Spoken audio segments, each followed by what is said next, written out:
Hello friends, నేను నిన్న ఒక బ్యాడ్ ఎక్స్పీరియన్స్తో నేను ఈ వీడియో చేస్తున్నాను. ఒక ముసలాయన, 4 చెల్లెళ్ళు, అందరూ ఈయన కష్టపడి, ఈయన సంపాదించి, ఈయన చదివించి, ఈయన డబ్బుతో వాళ్ళందరూ అమెరికా వెళ్ళి సెటిల్ అయ్యి, వాళ్ళు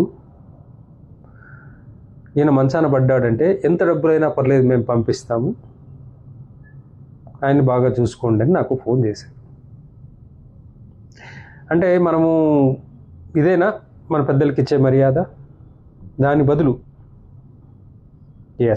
ఎల్డర్ కేర్ ఎందుకు మనము మెడికల్లో ఉన్న అడ్వాన్స్మెంట్స్లన్నీ లేకపోతే టెక్నాలజీని వాడుకుని ఇంకొంచెం కంఫర్టబుల్ లైఫ్ ఇవ్వకూడదు? One of them is stem cell therapy. ఓ మంచి ఉదాహరణతో మీకు క్లుప్తంగా వివరించే ప్రయత్నం చేస్తాను.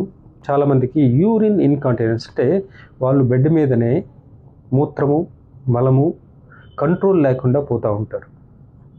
ఇలాంటి వారికి నరాల వీక్నెస్ అయితేనేమి, పుండ్ల వల్ల ఏర్పడ్డ డ్యామేజ్ అయితేనేమి, ఇలా రకరకాలుగా వాళ్ళు ఇబ్బంది పడుతూ ఉంటారు.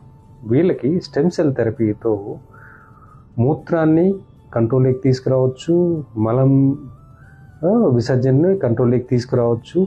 వాళ్ళు కనీసం వాళ్ళ స్థాయిలో వాళ్ళు పనులు చేసుకునేంత డెవలప్మెంట్ అయితే మనము స్టెమ్ సెల్ థెరపీ ద్వారా చేయొచ్చు. సో స్టెమ్ సెల్స్ని కరెక్ట్గా మీ పెద్దలకి వాడి ఎప్పుడైతే వాళ్ళ పనులు వాళ్ళు చేసుకునే స్థాయిలో వాళ్ళకి ఆరోగ్యాన్ని ఇవ్వడానికి ప్రయత్నం చేస్తారో అది మనం ఇవ్వగలిగిన గౌరవం. Hope this is useful. Share.